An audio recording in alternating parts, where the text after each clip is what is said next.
வணக்கம். திசைகளின் 10 மணி செய்திகள். பொது தேர்தலும் மாநில தேர்தல்களும் ஒரே நேரத்தில் நடத்தப்படுவது அரசியல் சூழலை பொறுத்தது. துணை பிரதமர் அஹ்மத் ஜைட் ஹமிடி தகவல். மலேசியாவின் 16வது பொதுத் தேர்தலை மலாக்கா, ஜொஹோர் மாநில தேர்தல்களுடன் ஒரே நேரத்தில் நடத்துவது குறித்த முடிவு அந்தந்த மாநில ஆட்சியாளர்களையும் அரசியல் சூழலையும் பொறுத்தே அமையும் என துணை பிரதமர் Datuk Seri doctor Ahmad Zahid Hamidi தெரிவித்துள்ளார். மலாக்கா, ஜொஹோர் மாநில சட்டமன்றங்களின் பதவிக்காலம் விரைவில் முடிவடைய உள்ள நிலையில் தேர்தல்களை தனித்தனியாக நடத்துவதால் ஏற்படும் கூடுதல் செலவுகளை தவிர்க்க ஒரே நேரத்தில் நடத்துவது குறித்து பரிசீலிக்கப்படலாம் என அவர் குறிப்பிட்டுள்ளார். அம்னோவின் 80வது ஆண்டு விழாவையொட்டி செய்தியாளர்களிடம் பேசிய அவர், தேர்தல் எப்போது நடந்தாலும் அதனை எதிர்கொள்ள தேசிய முன்னணியும் அம்னோவின் தேர்தல் இயந்திரங்களும் எப்போதும் தயார் நிலையில் இருப்பதாக தெரிவித்தார். இருப்பினும் கட்சி உறுப்பினர்களின் ஆதரவு மட்டுமே வெற்றியை உறுதி செய்யாது என்பதால் கட்சி சார்பற்ற பொதுமக்களின் ஆதரவை பெறுவதற்கான திட்டங்களை முன்னெடுக்க வேண்டும் என அவர் வலியுறுத்தினார். மலாக்கா சட்டமன்றம் வரும் டிசம்பர் மாதத்திலும், ஜொஹோர் சட்டமன்றம் அடுத்த ஆண்டு ஏப்ரல் மாதத்திலும் தானாகவே கலைந்துவிடும் சூழல் நிலவுவது குறிப்பிடத்தக்கது.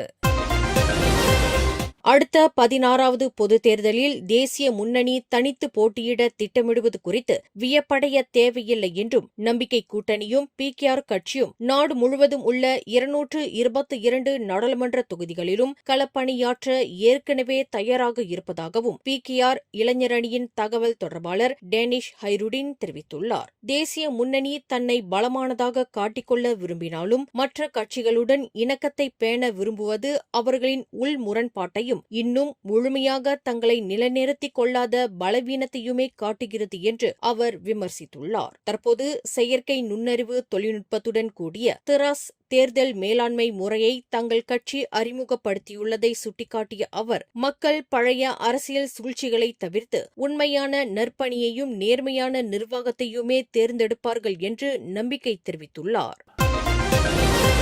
நெகிரி சம்பிலான் மாநில அரசாங்கத்தில் நிலவி வரும் அரசியல் சிக்கல்களை தீர்ப்பதற்காக அம்னோவும் நம்பிக்கை கூட்டணியும் அடுத்த வாரம் சந்தித்து பேச்சுவார்த்தை நடத்த உள்ளதாக அம்னோ பொதுச் செயலாளர் டத்தோ அஷ்ரப் வஜ்டி டுசுகி தெரிவித்துள்ளார். மாநில அரசியல் கட்சிகளின் நிலைப்பாட்டையும் கொள்கை சார்ந்த முரண்பாடுகளை களைவதற்கும் இரு தரப்பும் அமர்ந்து பேச வேண்டும் என்ற அம்னோ அரசியல் பணியகத்தின் முடிவை தொடர்ந்து இந்த சந்திப்பு உறுதி செய்யப்பட்டுள்ளது. ஒற்றுமை அரசாங்கத்தின் உடன்படிக்கையையும் புரிந்துணர்வு ஒப்பந்தத்தின் அடிப்படையில் இந்த பிரச்சினைகளுக்கு தீர்வு காணப்பட வேண்டும் என வலியுறுத்திய அவர், மாநிலத்தின் தலைமைத்துவம், நிர்வாக அமைப்புகள் தொடர்பான ஆலோசனைகளும் இதில் இடம்பெறும் என்று குறிப்பிட்டார்.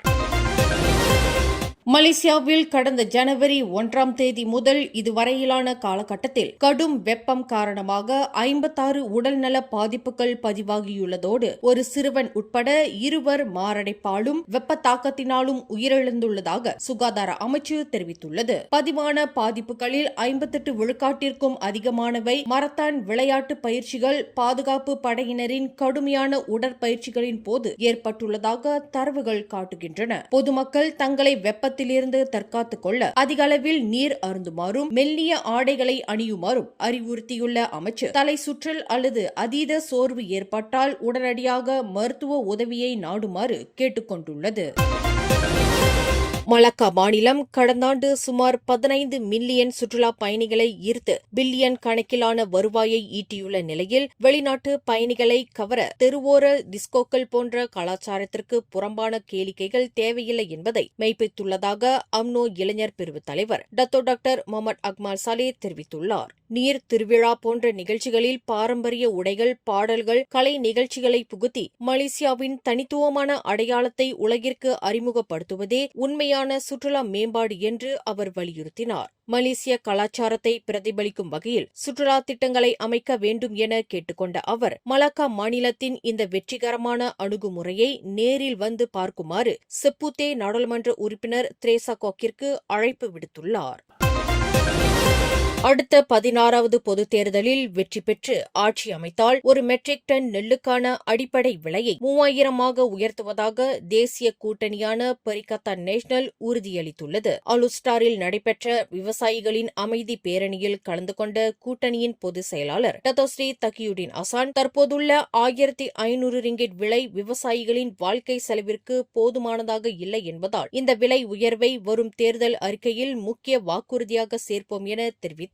விவசாயிகளின் நலனை பேணவும் நாட்டின் உணவு பாதுகாப்பு துறையை வலுப்படுத்தவும் இந்த நடவடிக்கை அவசியம் என வலியுறுத்திய அவர், டீசல் மானியம் போன்ற உதவிகளை வழங்குவதில் தற்போதைய அரசாங்கம் தயக்கம் காட்டக்கூடாது என்றும் சாடினார்.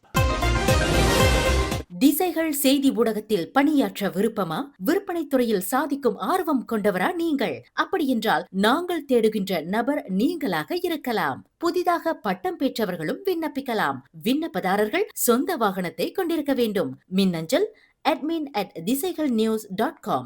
தொடர்பு எண்கள் 0361811414 அல்லது 0123516515.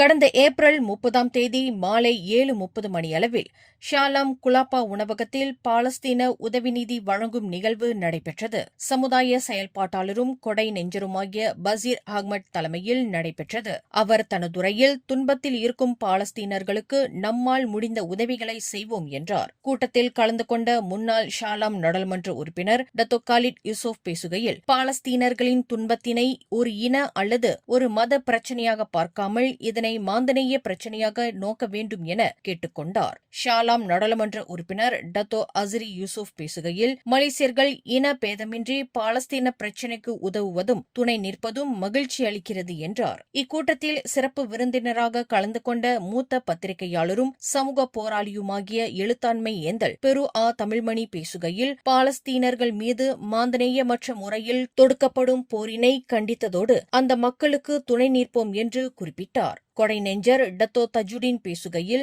விரைவில் இந்த பாலஸ்தீன பிரச்சினை முடிவுற்று மக்கள் நிம்மதியாக வாழ நாம் துணை நிற்போம் என்றார். பசீர் அஹ்மது வழியாக பெறப்பட்ட நிதியினை பாலஸ்தீன பிரதிநிதி சரிப் அபு சலாமா அவர்களிடம் வழங்கப்பட்டது. நிதியினை பெற்றுக்கொண்ட அவர், மலேசியர்களும் மலேசிய அரசும் பல வழிகளில் பாலஸ்தீனர்களுக்கு உதவி வருவதை நன்றியுடன் நினைவு கூர்ந்தார். பின்னர் சிறப்பு வருகையாளர்களுக்கு பாலஸ்தீன சிறப்பு துண்டு அணிவித்து மகிழ்ந்தார். இந்த கூட்டத்தில் மனிதநேய பண்பாளர்கள் பலர் கலந்து கொண்டு சிறப்பித்தனர். வருகையாளர்களுக்கு விருந்தோம்பலும் வழங்கப்பட்டது. தமிழக சட்டமன்ற தேர்தலுக்கான வாக்குகள் நாளை மே 4ஆம் தேதி எண்ணப்பட்டு அடுத்த 5 ஆண்டுகளுக்கு மாநிலத்தை ஆளப்போகும் புதிய அரசு எது என்பது குறித்த இறுதி முடிவுகள் அறிவிக்கப்படும். மாநிலம் முழுவதும் அமைக்கப்பட்டுள்ள பலத்த பாதுகாப்புடன் கூடிய மையங்களில் காலை முதலே மின்னணு வாக்குப்பதிவு இயந்திரங்கள் திறக்கப்பட்டு முன்னிலை நிலவரங்கள் உடனுக்குடன் தெரியவரும். கோடிக்கணக்கான வாக்காளர்களின் எதிர்பார்ப்புகளும் அரசியல் கட்சி தலைவர்களின் நம்பிக்கைகளும் நாளை மதியத்திற்குள் ஒரு தெளிவான முடிவுக்கு வரும் என எதிர்பார்க்கப்படுகிறது.